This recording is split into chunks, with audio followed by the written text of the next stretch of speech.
Tenía pensadas una pregunta para abrir la conversación a cada uno y que tiene que ver con los diferentes puntos de vista que vosotros representáis respecto a la cosa que sería el nuevo cinema galego, ¿no? Lo voy a leer un poco porque no recuerdo exactamente lo que tenía preparado para cada uno.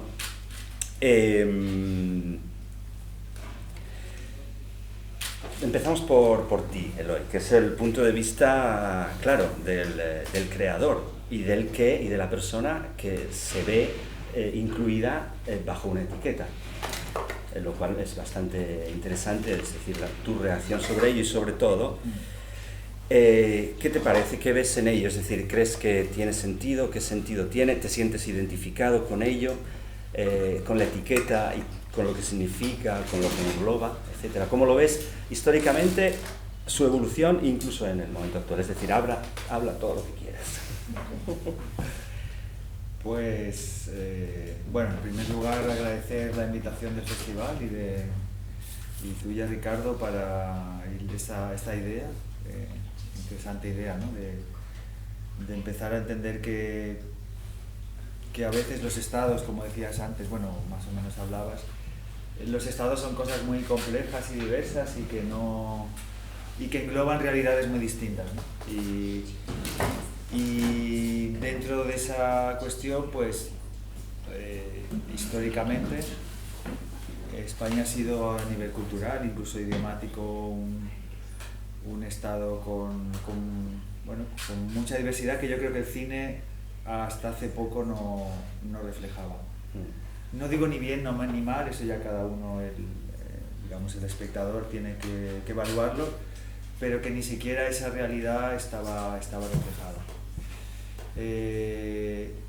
Y entonces llega de repente una generación en la que yo estoy incluida de gente que creo que básicamente lo único que ocurrió es que se coincidieron como 2 o 3 cuestiones que de manera un poco azarosa coincidieron.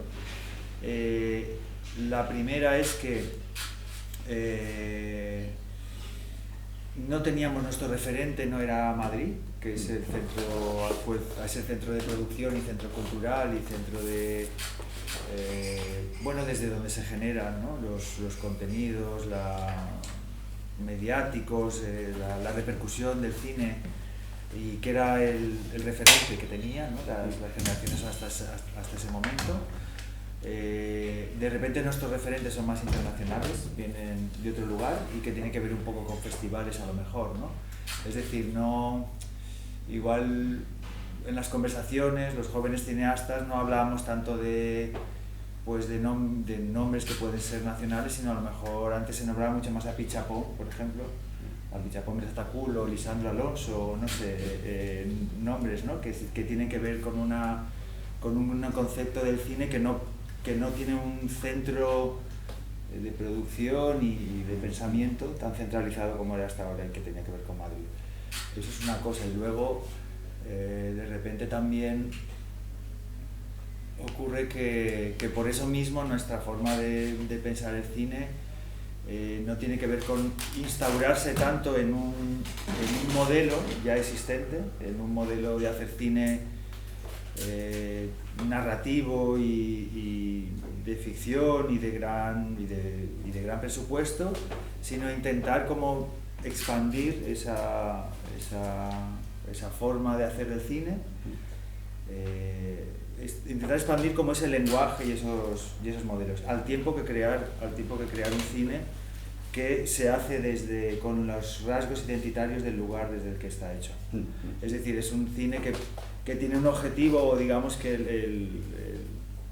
lo que nosotros pienso, ¿no? O sea, estoy hablando en plural, pero bueno, lo que uno siempre ha intentado es contribuir a una creación cultural, en este caso el cine, multicultural versus transcultural, ¿no? Que es una cosa que yo siempre hablo, que lo multicultural parte desde rasgos muy locales, pero que tienen que pueden conectar universalmente. Y que pasa mucho con el cine, que es una de las cosas que a mí me encantan del cine, ¿no? Que yo puedo ver una un documental o una ficción sobre una familia de pastores de mongoles y tener aunque yo no tengo absolutamente nada que ver con esa realidad ni con ese idioma y tal, pero hay algo que precisamente contribuye o sea, que tiene que ver con esa multiculturalidad, donde yo me identifico y de repente en esa familia de pastores mongoles yo veo pues eso, me identifico pues por ejemplo con alguna cosa de mi infancia, con mi abuela o cosas así, ¿no? Versus lo transcultural, que son ese tipo de cine, que es la mayoría del cine que se hace y que es el gran enemigo para mí, que es un cine que para instaurarse en ese mercado, pues elimina todo rasgo identitario, o lo exotiza, lo hace, que eso también podemos hablar luego, ¿no? Lo podemos hablar bastante, que es coger esos rasgos más, el exotismo básicamente, ¿no? Sí, sí. Que es esa mirada que, bueno, en otros lugares se habla como cuando vas a otro continente el neocolonial o de apropiacionismo, etc. Y entonces esas dos cosas creo que, hablando de una tercera que podemos hablar luego, que son unas condiciones de producción que se dieron, milagrosas, esas tres cosas son las que creo que configuraron eso. Es todo un poco una casualidad, sí, que dio esa cosa que se ha llamado luego nuevo cinema galego. ¿Y tú te has encontrado cómodo dentro de...? Yo me he encontrado ahí, o sea, no fue una cosa que vino un poco, creo que... o sea, está bien porque una de las cosas que tiene como creador, y yo siento mucho y cada vez más, porque cada vez van pasando los años, es una cierta sensación de llanero solitario, ¿cómo se dice? Sí. De que uno está solo, o sea, muy, muy solo, ¿no? Y esta sensación de tener una sensación de, un poco como los westerns de John Ford, ¿no? Que la familia está siempre lejos, pero existe por lo menos, ¿no? Ya. Esa idea de que hay una familia, ¿no? Y que a nivel como creador y como autor tengo una familia, aunque y por lo menos, bueno, me sirve, ¿no? Como capital simbólico, digamos, claro, sí, para poder seguir, ¿no? Y decir, bueno, estoy haciendo esto por algo. Y en ese sentido sí, me parece genial que exista, ¿no? Además de todos los beneficios que pueda tener de poder aglutinar efectivamente voces y experiencias muy diversas, también, ¿no? Sí, para hacer algo que la gente pueda identificar y pueda luego al final llegar a, pues por ejemplo, aquí, a Bolzano, ¿no? Sí, claro. De esa cuestión productiva que supongo que tiene bastante que ver con la gestión cultural, con la gestión política, etcétera, que dejaba entrever Eloy, ¿nos puedes hablar tú, Beli, como productor? Es decir, las condiciones concretas, materiales, productivas y de política cultural que facilitaron o posibilitaron el nacimiento, la generación de esta serie de películas, producciones. Claro, eso era más o menos el tema de la tesis, era ese, claro, ¿no? Era un análisis de partir de que el cine no es solo son los creadores, sino que es un conjunto mucho más amplio de elementos que hay que tener en cuenta y que para que surja algo tienen que confluir todos con una misma idea, ¿no? Al final está mucho la idea esta de disparar, pero hay que disparar a un objetivo claro, hay que tener una estrategia clara, y al final viene a ser una estrategia, es una política cultural diseñada que tiene que ver desde la propia política, el diseño de las ayudas hasta la exhibición, y ahí hay que contar con los productores, con las administraciones públicas, con los medios de comunicación, con los creadores, por supuesto, también, ¿no?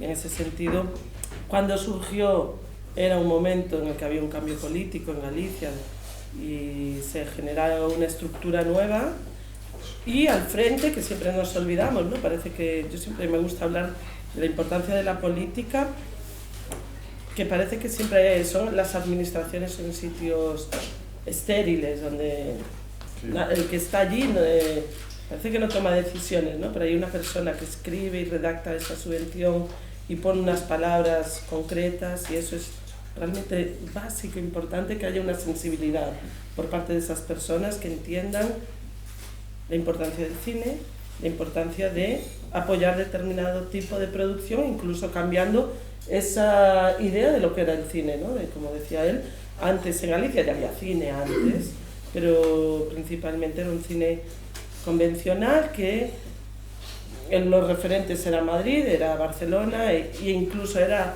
Hollywood. Nada más lejos que nosotros que Hollywood, ¿no? Y es como los modos de representación institucional, es como si nosotros quisiéramos copiar a Coca-Cola. Nosotros no sabemos hacer Coca-Cola, ¿no? Y hay una persona que hace la Coca-Cola muy rica y muy buena, ¿a qué vamos a copiarles? Entonces esta persona, bueno, este grupo de personas lo entendieron muy bien y entendían que todos los movimientos cinematográficos a lo largo de la historia del cine vienen acompañados de una política cultural. Será con el neorrealismo italiano, será con el free cinema, con el nuevo cinema brasileiro, será con la Nouvelle Vague. Siempre hay una política cultural acompañando y en ese sentido en Galicia se diseñó una política de apoyo a las nuevas narrativas, a los nuevos creadores y por supuesto se intentó mantener también una política cultural para que dé sus frutos, no se da en un año, se da por lo menos en 4 o 5 años, que es el tiempo mínimo para desarrollar una película. Y sí que pues, aparecieron esos creadores que por primera vez encuentran un sitio o que encuentran por lo menos la posibilidad de producir de unas formas muy concretas, que eran películas muy pequeñas, de bajo presupuesto y en un contexto de completo cambio, ¿no? Estamos hablando a finales de los, bueno, a finales de la primera década de los 2000, donde la digitalización ya es un hecho, donde todos llevamos una cámara en el móvil, donde podemos grabar y donde entonces nos podemos romper también la estructura del propio cine. Ya no necesitamos 20 personas para hacer una película, podemos ser 4. Podemos hacer una película en un año, no tiene que ser 4 semanas. Podemos hacerlas de muchas maneras y ahí se nota. Entonces son esos los elementos importantes y también estaría el lado de los críticos, ¿no? Que en este sentido tuvo mucha importancia, pues un grupo de personas que teorizaron, no fui yo la primera, sino que eran Xurxo Chirro, Sande, Pauli, que le ponen nombre a esto y dicen, hey, atención, aquí está pasando algo. Y ahora, claro, pero esto fue hace ya 12 años. Sí, señores, la política cultural avanza, las cosas cambian y lo de que antes hacíamos películas con 30.000, ahora ya la gente no las está haciendo con 30.000, hoy lo hablábamos esta mañana. Un nuevo creador, no, la nueva generación que ya te plantea la película de 1 millón. Y dices, wow, colega, lánzate, haz lo que quieras, ¿no? No sé, que ahí también creo que ya es como hablar mucho en pasado y que habría que hacer una reactualización, una revisión. El problema que haz lo que quieras es que no puedes hacer lo que quieras.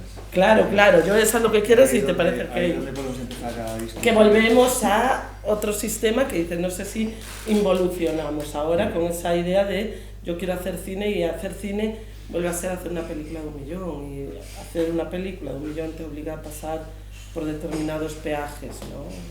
Tienes que... Claro. Y ya se pierde esa frescura.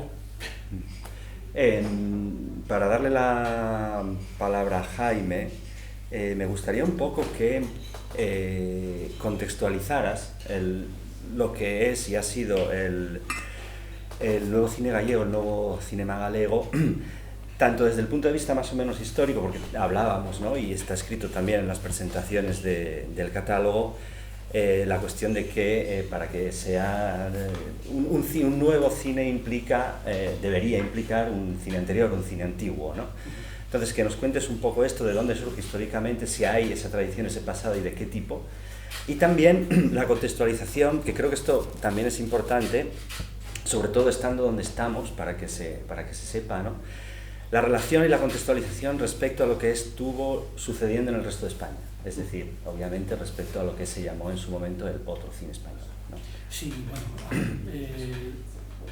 según la presentación de antes y el alma mater y alma pater. Bueno, vamos a dejar al alma mater, vamos a dejarla ahí. Que yo ya dije que no soy mater. No, bueno, solo alma, si quieres. No. Es que creo que sí, lo acaba de mencionar ahora Beli, es decir, el término cine paralelo es una marca, un invento de otras personas. Que uno de ellos es Xurxo González, que está trabajando en este momento también en la administración, pero que realmente es una marca nacida con un espíritu más bien desde la crítica o desde el periodismo. Xurxo acabará haciendo cine también, muy poco después, con el espíritu, ese primigenio del nuevo cinema galego, un cine fuera de la producción industrial, realizando prácticamente con él y otras personas, únicamente trabajando en solitario. Está José Manuel Sande, que en ese momento está trabajando también como crítico de cine y que después será también co-guionista de Arrayanos. Y está Martín Pauli, que es también periodista, crítico y que al mismo tiempo después tendrá, creo que, una importancia muy grande en el diseño de la primera película de Todo el Pozo de Escape, la primera película de Oliver Stone. Es un asesor muy importante en cómo se diseña el montaje final de esta película. Eso sería algo así como esa, no sé, Santísima Trinidad paternal. Y había una cuarta figura que me parece muy importante porque creo que es el referente que en ese momento está tomando todo el mundo en Galicia, que es Alberto Praga, que es alguien también que ejerce la crítica, ha escrito un libro muy importante y de referencia en Galicia sobre cine experimental y otro más sobre Andy Warhol, que hace documentales en su casa, sin ningún tipo de producción, no hay ni siquiera ayudas públicas ni nada por el estilo, y que demuestra que se puede hacer cine en estos momentos sin nada. Hace documentales con un espíritu muy parecido al de Jean-Marie Straub, cuando hace cortos son más cine puramente experimental, abstracto, pero es alguien que ha seguido siempre trabajando en los márgenes totalmente del sistema. De hecho, creo que solo una vez pidió una ayuda, hizo un largometraje, creo que es menos interesante su filmografía. Pero Alberto en ese momento entronca precisamente con otras cosas que están pasando en España al mismo nivel. Es decir, todo el tema de la producción digital. Están surgiendo fundamentalmente documentalistas que están trabajando en los márgenes, pero los márgenes en este caso significa también en la periferia. Es decir, se dan casos en Asturias, que es casi como el pionero, Bande, Ramón Luis Bande, y se dan casos en Barcelona, en el entorno de los másters de documental, tanto de dos universidades, de la Pompeu Fabra y de la Autónoma, pero están surgiendo nombres en Andalucía, en Mayacañas, están surgiendo nombres por toda España y fuera del centro de producción que es Madrid, que es el lugar, como bien decías tú antes, en donde está radicada tradicionalmente la industria del cine español, a donde tienes que ir para que una televisión invierta en tus películas. Y realmente lo que está surgiendo es una nueva generación que entronca, también como decía antes Eloy, con lo que se está haciendo a nivel internacional en ese cine que está dominando los festivales internacionales. Está Lisandro Alonso, está Richard Pomber, Cool, y estamos en un momento de cambio. 2010 es el momento en el cual Oliver Lash se presenta Todos los Pozos Capitanes en la quintena de los realizadores de Cannes, pero es el año en el que Richard Pomber Cool gana la Palma de Oro de Cannes también. Es decir, que se está produciendo muchísimas cosas en ese momento y en casi todas estas películas hay una combinación entre elementos de ficción, de documental, de experimental. Es decir, se está abriendo muchísimo el campo. Evidentemente, por lo que decía antes también Belli, ha llegado un momento en el cual toda esta generación que surgió en ese cambio de década, pues ahora mismo también reclama, yo creo que legítimamente, tener otros medios de producción. No sé si la nueva generación se va a contentar con este tipo de ayudas más pequeñas. Pero evidentemente todo eso sí nos fue todo un revolcón tremendo en el campo del cine gallego, yo creo que primeramente, y después se dio también en el resto de España, porque el otro cine español, sobre se haya tenido otro cine español, surge casi como a continuación. Digamos que donde primero se produce esa revolución así tan grande es en Galicia, en donde estábamos acostumbrados, por volver a tu pregunta, a un modelo de producción subsidiaria de Madrid. Se acogen los rodajes. Ya, claro. Es decir, había productoras gallegas, de vez en cuando el director era un director gallego, pero normalmente era producción nacional, ambientada en Galicia y con unas pretensiones que sí era algo así como un Hollywood de serie Z, por el estilo, que por desgracia no adoptaba el cine de género o por el estilo, que hubiese sido más divertido, sino se contentaba con hacer cine social o algo así, dentro de unos modelos que a lo mejor, bueno, lo de Hollywood es casi paródico, pero sí creo que era un cine muy televisivo en realidad, y que no tenía nada que ver con el cine que se hacía a nivel internacional. Era un cine, en realidad, como le pasaba a mucho cine español, inexportable. Es decir, no lo comparaban los distribuidores extranjeros, pero tampoco viajaba a los festivales internacionales. Entonces se contentaba con tener cierto prestigio en los ámbitos industriales del cine español. Es decir, podía aspirar a ir al Festival de San Sebastián, en el mejor de los casos, o podía aspirar a llevar varios premios Goya. Pero realmente era un cine que no se veía en el extranjero, simplemente porque era un cine viejo. Claro, acartonado. Totalmente. Pero bueno, sigue habiendo, ¿no? Sí, por supuesto, pero lo sigue habiendo, pero es curioso cómo... Pero como que se esfuerzan un poquito más ahora. Se esfuerzan, pero sí, se ha ido demostrando poco a poco que hay ciertos... es decir, ha surgido toda una nueva generación, ahora de repente aparece Carla Simón y ya no hace ese cine, que de repente empieza a tener éxito. Sus películas se seleccionan incluso para representar a España en los Oscars, o cuando los últimos directores que están ganando los premios Goya, no siempre, pero desde cuando son cineastas jóvenes, mujeres en muchos casos, que no representan para nada ese viejo cine español, que cada vez tiene más dificultades para encontrar un lugar. Ha habido prácticamente una especie de sustitución. Sí, muy lenta, esa proporción a lo largo de toda esta década.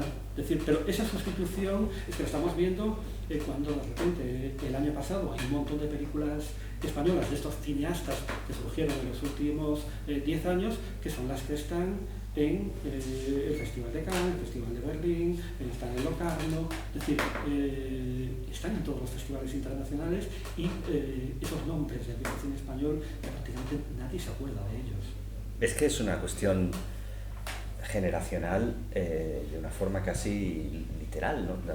Muy precisa, es decir, tanto desde Galicia como del resto de España se habla de gente nacida entre 1975 y 1985, casi. Pero es lógico, ¿no? Sí, es lógico, pero es muy homogéneo, ¿no? En ese lo que sentido. ocurre es que un cambio generacional se puede producir en cualquier momento. Lo que ocurre es que al cine español hubo un cambio generacional en los años 90, cuando surgen los Amenábar, desde la Iglesia, Fernando León, toda esta gente, pero realmente lo único que hacen es cine como el de antes, un poquito mejor hecho, claro, digamos. es una generación, pero que entre comillas no cambió nada. Aquí lo importante no cambió nada, ¿no? es que hay un cambio generacional que implica un cambio en el lenguaje. Claro. Yo no estoy tan de acuerdo. Yo no. Es que yo creo que sigue habiendo. Más allá de que haya Sí, sigue habiendo. Sigue habiéndolo que eso y... siempre va a pasar, yo creo que el cambio generacional es normal que pase.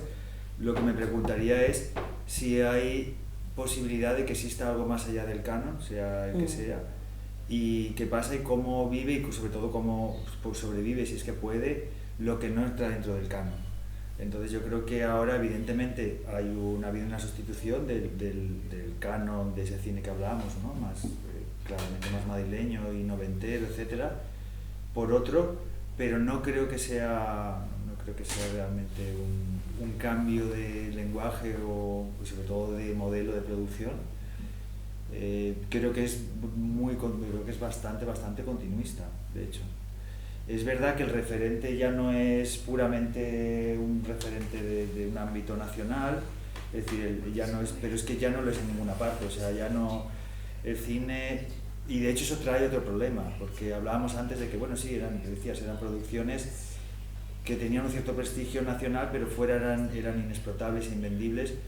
Ahora mismo se hace un tipo de cine con una voluntad supuestamente internacional y para mí un poco, por lo que hablaba antes, un poquito más transcultural, pero el problema es que ya es un cine que también tiene, en fin, que No sé si realmente en esa pelea de intentar como competir en un ámbito y en un mercado internacional, si también estamos perdiendo un poco esa identidad propia, ¿no? Esa cosa que es propia, porque yo veo que el tipo de cine que se hace y lo que va afuera y que tiene más visión en eso, bueno, que tiene una presencia más mediática. En fin, no creo que haya realmente se plantee una alternativa a ese o sea, en parte tú crees que también esa renovación se está enquistando, anquilosando, es decir, porque arriba eso es un clásico, ¿no? En la evolución del arte, se produce una revolución, un cambio, sí, que en un momento dado se estanca, se convierte en decadente, y que viene que es sustituido a su vez por otro, ¿no? Creo que es muy extraño que ocurra que una película, un autor, una voz, o sea, cuando es aceptada dentro del sistema es por lo que se parece al sistema, no por lo que se diferencia. Pero hay momentos de ruptura también. Eso es lo que yo no veo. Eso es lo que yo no veo. Yo creo que era una vuelta a los 90, que a mí es lo que... pero lo ha habido, ¿no? No sé, de lo que hicimos, ¿no? De ya hablando incluso en pasado, como que eso ya fue. Ya. Y que en este momento cierta vuelta a ese tipo de producción, por eso digo que hay un cambio que, bueno, yo no digo que me asuste, porque es como, bueno, haced lo que queráis, no, que al final lo bueno es tener la libertad de que cada uno escoja y se posicione donde quiera, o que vaya transitando por las producciones que quiera.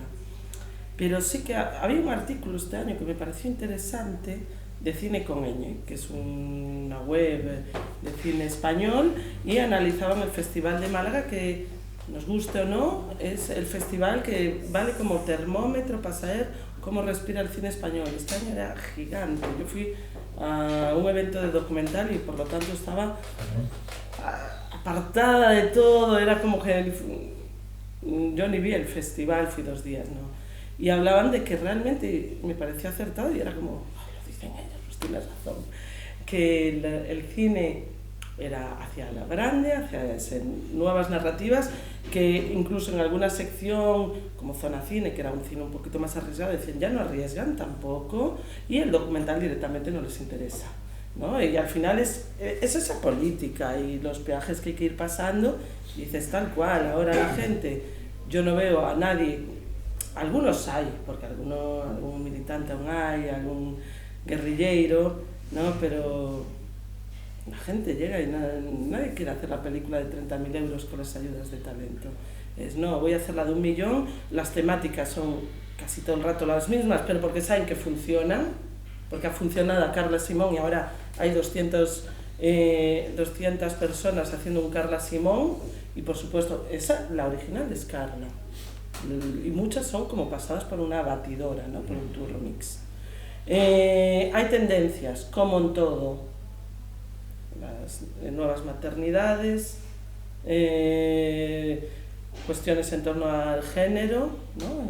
Y demás, que también lo trans, lo queer, lo tal, también, y al final pues ves que es una repetición constante y que la gente pues eso quiere ir a la peli de 1 millón y algo. Y en la peli de 1 millón y algo te exigen narrativa, te exige actores, te exige... ¿Por qué? Porque además, si quieres conseguir el 1 millón y algo, vas a tener que pasar por ICA, Agadic, Televisión Española, TVG, lo que sea. Y entonces, al final haces una homogeneización. Porque creo que, incluso a nivel de producción, mantenerte, y este es el momento llorera mío, es como mantenerte en hacer determinado tipo de producciones, pasas por unos peajes increíbles. Y dices, te lo piensas mucho, porque para aguantar una televisión que te diga que no.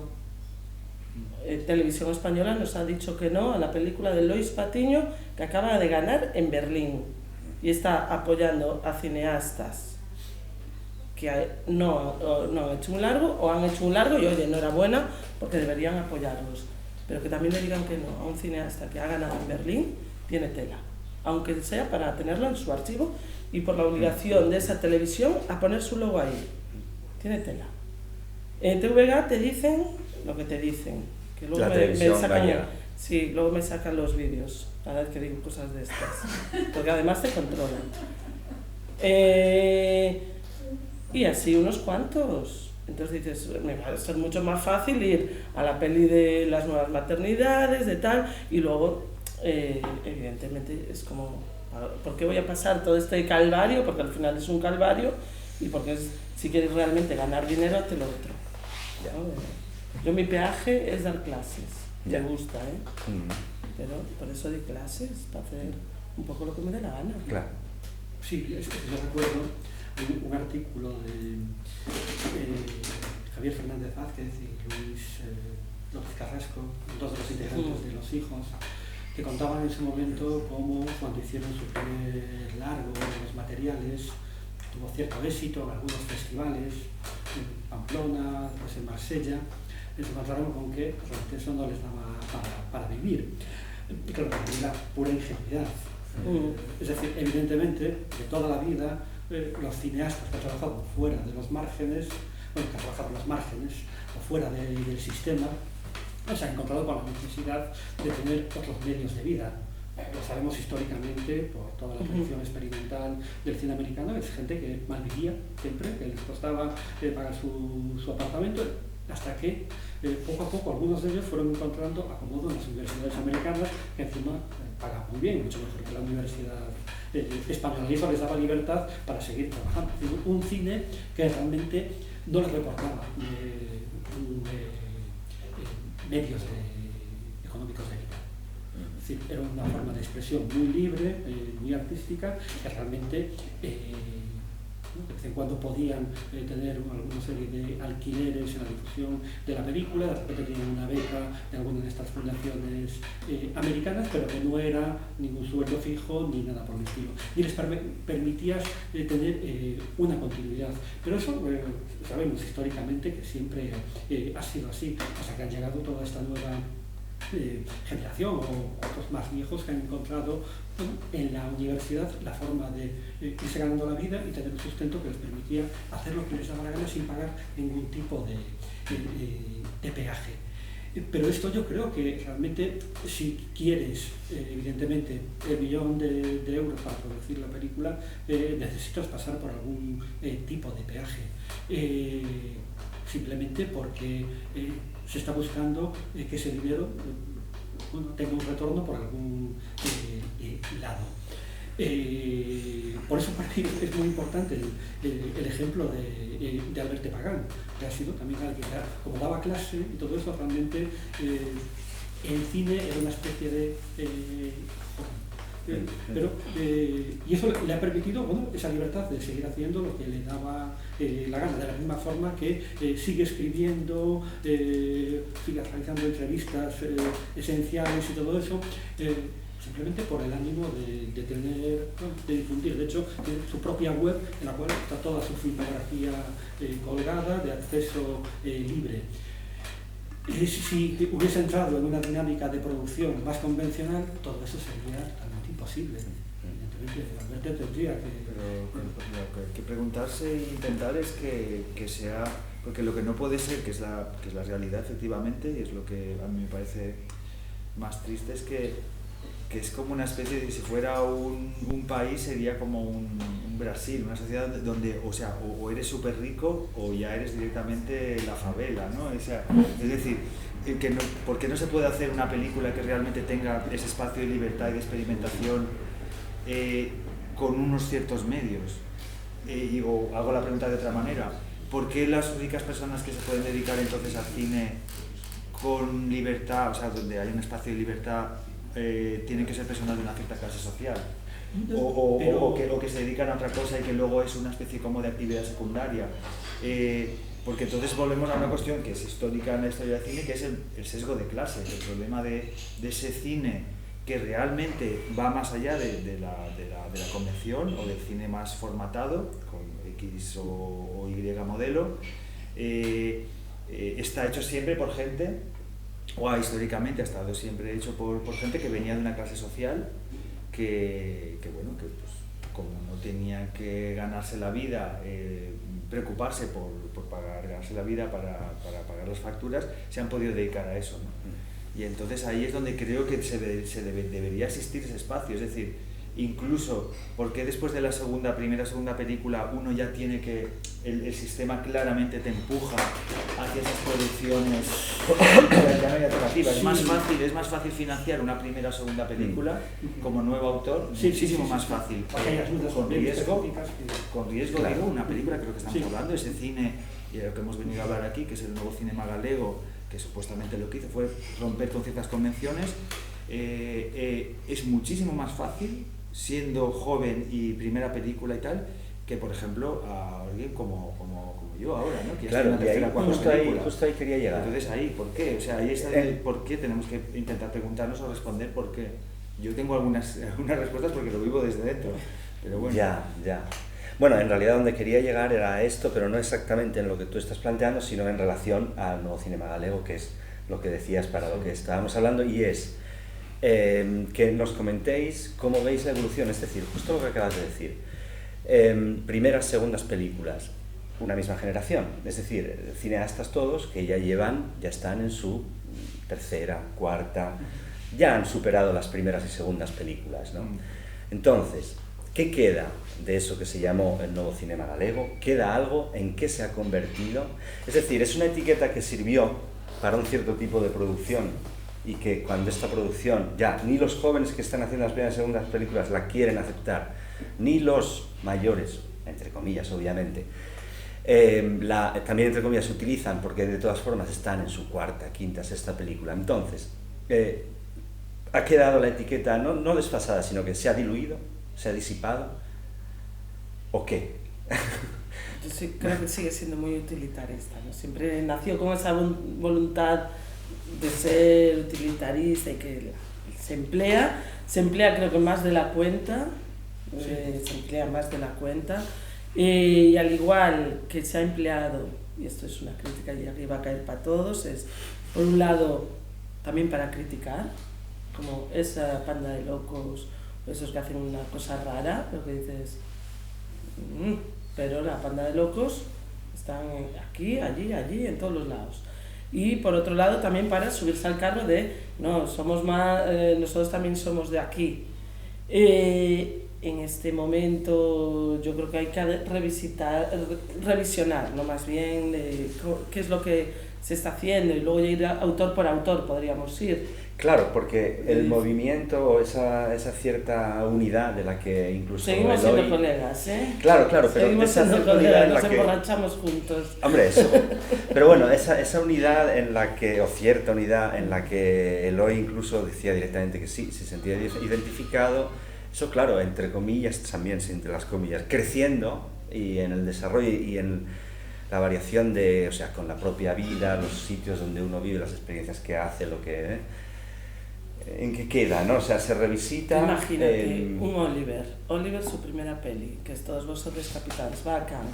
Está hecha con 30.000 euros esa película. A día de hoy, Oliver está siendo producido por Almodóvar. Su película son 3 millones de euros mínimo. De ahí para arriba. No va a volver a hacer algo de 30.000, evidentemente, pero sí que mantiene, por lo menos en sus formas, aunque sea mucho más narrativo, porque sabe que con 3 millones, y él lo que busca además son espectadores, y lo tiene muy claro, porque también es muy autoconsciente de lo que él quiere y lo que él busca.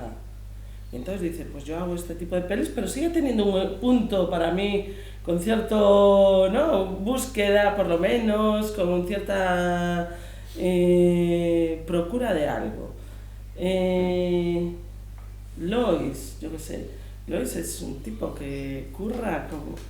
está todo el día trabajando y hace cada película más loca y sigue haciendo todo. Es como, tío, para, ¿no? O Eloy, claro, a Raya no se hizo con nada también. ¿Volverías a hacerlo con nada? Casi lo estás haciendo, ¿no? Que dices, oye, pues a lo mejor también volvemos a lo de siempre, ese trato injusto que se da a... No, es que como tu película es rara, ya tiene que hacerse con poco. ¿Pero por qué se tiene que hacer con poco? ¿No? Si con poco hacemos mucho, imagínate con un poquito más. Queremos más, ¿no? Son categorías, mucho. Como, yo lo que veo es que sí. el sistema de producción, y incluye el sistema de producción por supuesto las televisiones, también el sistema de la crítica y mediático, de los distribuidores, todo es muchísimo más cuadriculado y esas categorías son mucho más estancas y mucho más formatadas de lo que podría parecer. Y luego se celebra mucho cuando existe esa película o ese nuevo autor o esa nueva mirada que justamente rompe con eso, sea una Carla Simón o quien sea, pero en el fondo arrastra, o sea, como que es como, me parece que en la mayoría de casos se hace más por lo que se parece, o sea, que el hecho que ha conseguido cierta diferenciación, cierto aroma de realmente alternativo, nuevo, tal, en el fondo es legitimado y es aceptado dentro del sistema por todo lo que se parece. Y esto puedo hablar también de la película de Oliver cuando va a los Goya. Va a los Goya también por todo lo que se parece a lo que... O sea, tiene todo lo bueno que tienen las películas que siempre van a los Goya, sin el olor ese un poco a alcanfor y a armario y a naftalina y tal. Entonces es como, pero en el fondo, o sea, el orden que existe, cuando tú abres ese armario, haces este paralelismo estúpido, es todo el orden, lo que ves es bastante eso, y por eso es tal y Carla Simón y tal. Cuando realmente se plantean cosas desde mi punto de vista, que cuestionan realmente ese orden de las cosas y esa narrativa y esa tal, es decir, experiencias realmente menos convencionales a nivel narrativo, ahí ya, o sea, o tienes realmente un alma pater y alma mater y un distribuidor francés, o si no, claro, olvídate, te iba a decir, ahora, olvídate. tú si ves a las nuevas generaciones, sigue habiendo gente que hace cosas un poco diferentes, nuevas, pero también el sistema ha cambiado, el sistema ahora hay festivales en todos los sitios, muestras en no sé qué, pero dices, cuidado, si nosotros llegamos a un momento que estaban haciendo esos festivales, muchos, ¿no? Y apostaban por ese tipo de producción y había hueco para una producción de 30.000 euros.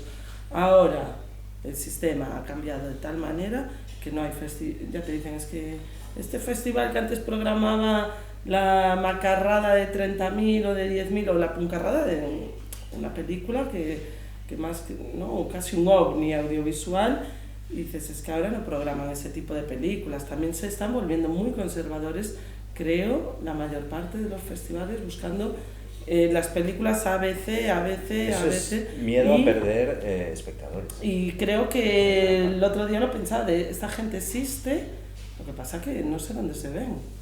Es que yo creo que acabará surgiendo otra generación de cineastas y otra generación de festivales, claro, porque realmente va a haber la generación anterior, como la generación establecida y, claro, y el viejo nuevo cine gallego, algo por el estilo.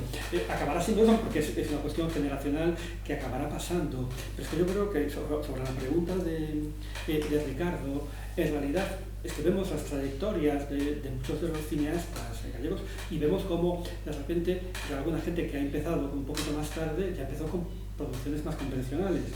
Véase Matria, que es una película de temática social dentro de una línea que llevamos 20 o 20 y pico años viéndola dentro del cine europeo, y que realmente lo único que destaca dentro del panorama español es el rodado de gallego.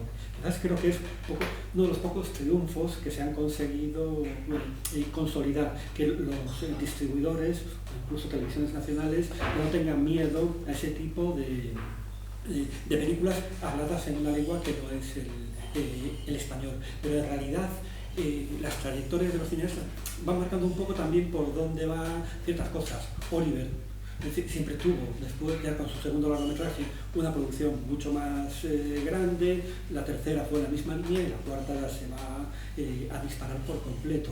Y es alguien ya incluso que lo ha aceptado la propia industria nacional, los Goya, ese éxito que ha tenido realmente en toda España. En caso como Lois, yo creo que es totalmente imposible, no me lo imagino. No, claro, es que cada uno hace su historia. Porque Lois viene donde viene también, viene de las artes plásticas, sigue haciendo exposiciones, sigue trabajando con el vídeo de otra manera y tiene ese ánimo, digamos que experimental en sus películas. Samsara es eso, es casi la película más radical que he hecho nunca. Es decir, y el caso de Eloi va por la misma línea, es decir, Arraianos, Longa Noite, claramente te sitúan un poco en los márgenes, porque a nivel narrativo no son películas que puedan llegar a un público más o menos, aunque sea a una amplia minoría o algo por el estilo, es a lo que puede aspirar a lo mejor Oliver o la primera, o estos cineastas que hablabais antes que están empezando ahora ya con producciones un poco más formateadas y este tipo de cosas. Creo que eso lo que marca un poco, bueno, lo que ha marcado siempre en realidad todos los movimientos renovadores. No es lo mismo Rivet y Godard que Truffaut. Es decir, todos salen... Sí, pero existía Rivet, existía Godard y existía Truffaut. El problema es cuando el sistema solo permite que exista una... Pero no es así, es decir, Truffaut... Yo ves que hay un hueco enorme entre esta forma de producción donde existe realmente un espacio de libertad, y luego si quieres producir lo que sea, pero con recursos. Pero es que yo creo que eso sucedía en el ejemplo que puse al menos, es decir, el de Godard, que estaba trabajando totalmente al margen de la industria, o Rivet, otro tanto de lo mismo, y de un señor que hacía películas de 12 horas, es decir, que evidentemente no respondía a lo que le demandaba la industria, y después estaban los Truffaut y demás. Pero hoy es el clásico Rivet, y seguro que ese año se hicieron un montón de pelis más dentro con ese formato de industria y tal, que hoy ni nos acordamos. O sea, porque probablemente, probablemente sí. Rivet tampoco hacía películas con 30.000 euros. Es cierto, pero es cierto que ha cambiado todo, es decir, pero más que nada es una evolución de la propia industria. Yo creo que ahora hay modelos intermedios, pero los modelos intermedios yo creo que son modelos que se quedan a medio camino, que son como películas, quieren ser más convencionales en realidad, pero no tienen los recursos. Por eso, es decir... Claro, pero ahí es la uniformidad de los festivales, de las estructuras que no permiten... Totalmente de acuerdo. No permiten el cambio, ¿no? Y en ese sentido dices lo bueno que tenía el nuevo cinema galego, que tiene, no lo sé, que tiene, en este caso es presente, porque antes fue el movimiento renovador en el Estado español, fue el documental con el caso de la Pompeu Fabra, pero se generó un canon, que las primeras pelis molaba mucho, luego era como documental, el máster de documental de la Pompeu Fabra, que era un movimiento en torno al documental de renovación del cine de no ficción, que surgía de un máster de la Universidad Pompeu Fabra en Barcelona. Que, bueno, salieron... Que viene un poco de Guérin, ¿no? Sí, bueno, salió la peli de Guérin, Joaquín Jordán, Cielo Gira, también salió Adán Aliaga, Isaac Lacuesta, salieron nombres muy importantes y que era como, wow, ¿qué es esto? Y también, la primera película tiene que ver con el máster. Sí, tiene un poco la influencia. Claro, sí, pero es que luego fue como películas canon, ¿no? Vista una, vistas todas.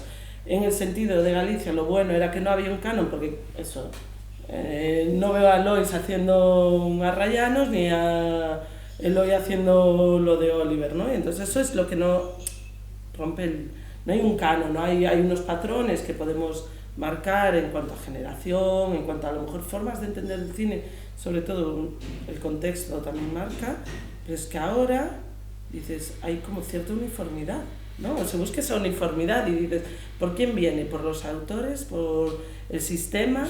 Claro, y es el sistema. Es el sistema que ha... claro. Es decir, cuando se proliferan tanto los laboratorios... Claro, y es el sistema. Lo único que hacen es formatear las películas. Pero precisamente... Claro. Porque antes estabas sin madre y sin padre, estabas desalmado ahí. Pregunta, Eloi, porque es que ahora lo que acabas de decir me parece muy interesante, como Eloi surge del máster también, haces esa película, digamos que tu primera película, digamos inspirada por ese modelo del máster de la Pompeu, y de repente después tu segunda película es casi como un giro totalmente radical, Arraianos. Sí. Es decir, que lo que te podía llevar a una producción más convencional después, en tu caso, fue como empezar de nuevo casi. Bueno, es ese espíritu un poco, no sé, idealista, ingenuo, como has dicho tú antes, un poco ingenuo de pensar que realmente lo que uno puede aportar en el cine es justamente intentar ir a territorios desconocidos. O sea, ahora mismo estoy con una nueva producción y mi máximo quebradero de cabeza es cómo dialogar con el productor a un nivel que entienda porque me está todo preguntando, ¿pero qué película quieres hacer? Digo, es que no lo sé, la tenemos que hacer para que lo sepa.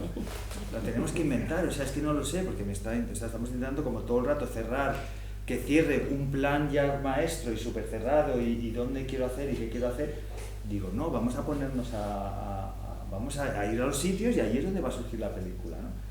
Y entonces esa es la cosa. Yo dije, bueno, voy a hacer, porque cuando termino Picnic, pues digo, yo me doy cuenta, digo, me lleva tiempo porque soy lento pensando, pero me doy cuenta, digo, ahora yo puedo hacer ese mismo tipo de película, como hizo Weisman, por ejemplo, y toda una carrera haciendo ese mismo, y eso le puede dar una coherencia, o puedo ahora intentar hacer otra cosa que no sé hacer, inventármela y intentar a ver si así surge algo.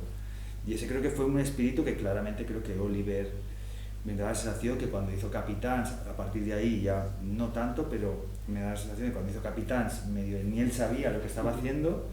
Yo cuando hago Rayanos es evidente cuando ves la película que ni sabía un poco lo que estaba haciendo, y la de Berto, la de Quinto Gancio también, y todas esas películas iniciáticas del movimiento pues tienen un poco ese espíritu, y eso es lo que yo digo que lo que dio nacimiento, lo que dio sentido a que se hablara de eso, que es el espíritu que hay detrás de esas películas. Si algo hay, para contestar un poco a la pregunta, si hay posibilidad de que eso sobreviva y tal, tiene que haber unas ciertas condiciones para que ese espíritu sobreviva cuando se hace cine, y que no esté solamente, en cierto modo, arrinconado en las reservas indias de las universidades, que es un poco el gran problema que le veo al cine supuestamente llamado experimental de Estados Unidos, que al final deja de ser todo menos. Yo no veo ese espíritu libre, veo una cosa que se intelectualiza mucho, un poco por poner un poco el ejemplo de una posible alternativa, que es que nos refugiemos, que los que hacen ese tipo de cine, pues que sea que lo van a hacer, se refugien dentro de las instituciones, pues eso, de la universidad, ¿no?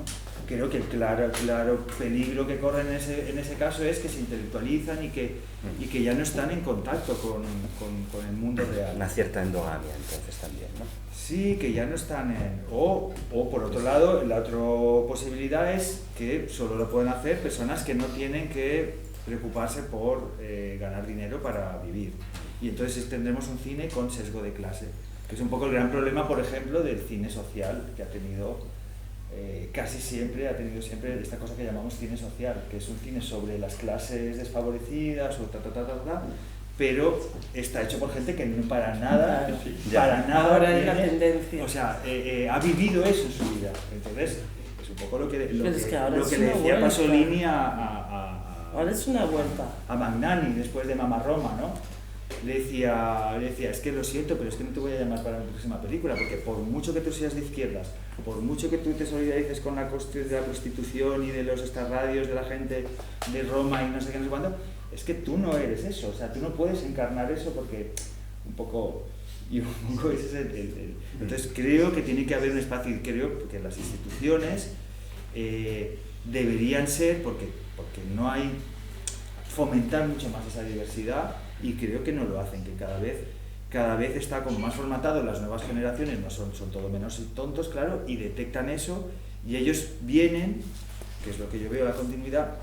Me da la sensación a mí, yo lo que veo es que llegan con ideas y con formatos y con propuestas de película que ya vienen ya más formatadas, sin ellos ser conscientes a lo mejor, porque ya saben, ellos detectan que hay un sistema mucho más elaborado, con muchísimos más filtros, estamos hablando ahora de los labs y tal, y entonces para pasar esa cantidad de filtros, que nosotros, como he dicho al principio, hubo una casualidad cósmica de tal, que de repente no había tantos filtros, y de repente Oliver presentó una idea, yo presenté una que no tenía ni pies ni cabeza, y pasó. Y entonces ahora, como hay tantísimos filtros, creo que no es que no haya esa voluntad de experimentación, pero sino que el propio sistema la impide. Yo creo que el sistema muchísimo. Y luego también los objetivos. Eso también. Yo no hago una película para ir a un festival X, mi objetivo en la vida no es ir a Cannes. Mi objetivo en la vida es hacer una peli que me interese, que me atraiga, que me proponga algo nuevo, que implique riesgo, que implique que yo aprenda cosas, Me lo vaya a pasar ¿no? Que bien. sea una aventura al final. Para mí el cine es una aventura vital, una aventura, incluso si nos ponemos ya a extremos, espiritual podría ser, que siendo yo un poco espiritual, ¿no? Pero sí que es algo que te transforma una película. Yo cuando empiezo una película cuando la acabo soy otra persona, probablemente. Pasó por mí ese proceso, pasó por mi cabeza, pasa por mi corazón, pasa incluso por mi estómago en cuanto a nervios muchas veces. Pero creo que ahora eso también, no sé, no es que falle, es otra forma de pensar y es yo quiero hacer una película para ir a campo. Y esta semana hubo mucha gente, creo que deprimida, no lo sé. Yo estaba en la shortlist como todo el mundo. Como todo el mundo. Sí, todo el mundo. Y el mundo, claro. Y dices, pero es que no, mi objetivo no es ese. Bueno, yo creo, bueno, si queréis añadir algo más rápidamente, si no, creo que possiamo finire qua. Te reventamos la mesa. Preguntas. No, para nada, no. Sì, no, però è interessante. No, però è stato veramente interessante e niente, grazie mille a tutti e tre. Di nuovo per